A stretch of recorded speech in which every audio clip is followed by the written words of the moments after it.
Welcome back to Sunrise Daily. Well, we're talking about security-related matters now. We've got Brigadier General John Agim, who is the defense spokesperson. He joins us via Skype. Good morning, and thank you for joining us today.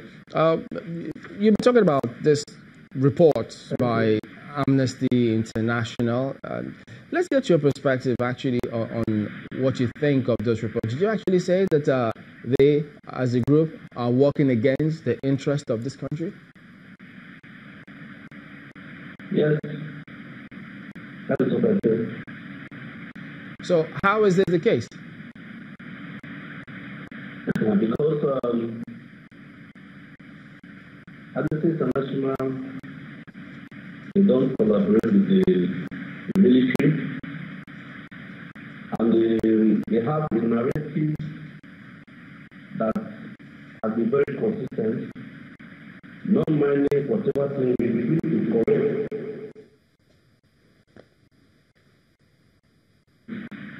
What they have started since 2014. If you look at our military system, the steps we took to check possible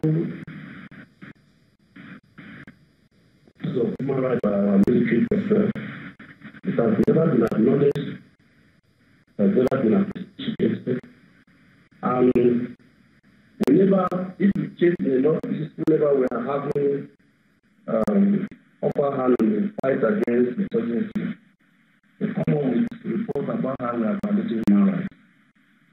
And that is on and on. So, I don't think I want to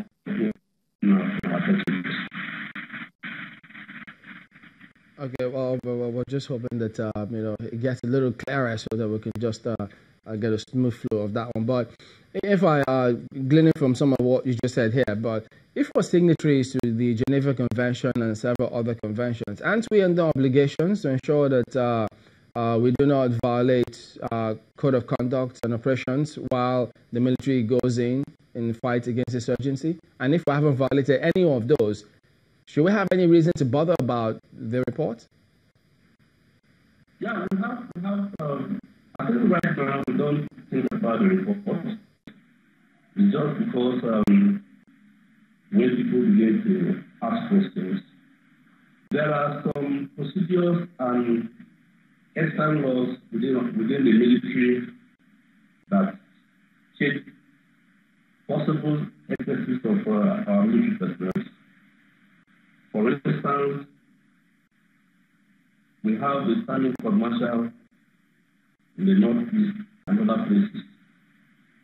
And since 2015, all military institutions now offer courses in law, and so that nobody will say is not aware of the do's and don'ts in the operation theater. Right now, as I'm talking, the Chief of Defense and other service chiefs, they all have SA human rights, and those are the efforts we have put in place. And the Amnesty International will not acknowledge any of this. And because of the intention of those reports, if you even look at those reports, whenever they bring out a report, go through the pages of those reports, and you discover that they are still repeating. Now, the issue is that when a lie is repeated over and over, it assumes the property of truth. Okay, what we're going to do is we'll come back to you and take a look at some of those steps you've taken and perhaps the actual results in terms of operationalizing all of this and what kind of results do we get. But let's head to Abuja. We've got another guest there, Ajuri. Thank you so much, Chamberlain, and welcome to Abuja. I have with me this morning Mr. Bish Johnson, who is a retired captain of the United States Army. Welcome to the program, sir. Thank you very much. You've heard the submissions of Brigadier General John Agim. Can you just give us a sense of what your thoughts are in terms of his assessment of Amnesty International, saying essentially that Amnesty International hasn't even attempted to effectively know what it is that is happening within the Nigerian army, to be commenting on it publicly? What are your thoughts? Well, let me say this. Amnesty International does not focus on any one particular country. It's going to be very, very unfair for Nigerian military to say that Amnesty International is targeting them. They're not targeting them.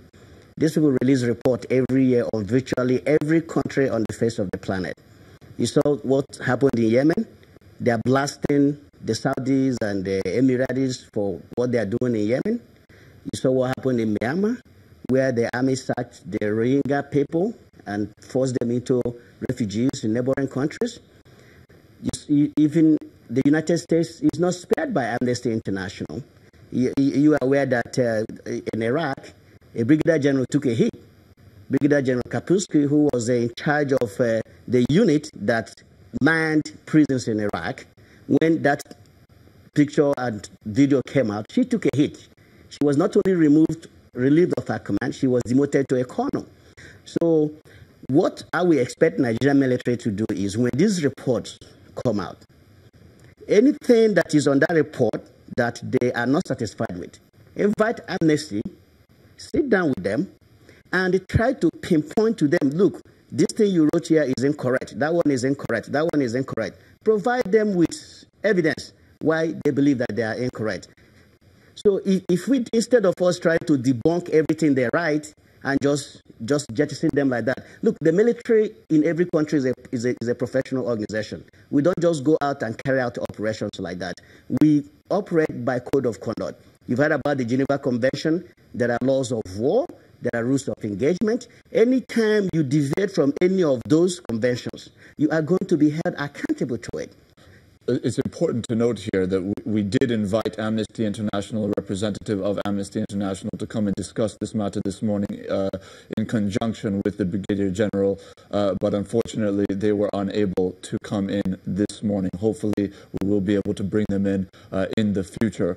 With what you've said now, what are your thoughts on the criticisms that when Amnesty International makes reports that essentially, while it gives reports on various nations, militaries, and other issues related to improper detentions, etc., that some are favorable and some are unfavorable, depending on where the leadership of that organization stands in conjunction with some governments in developed climes?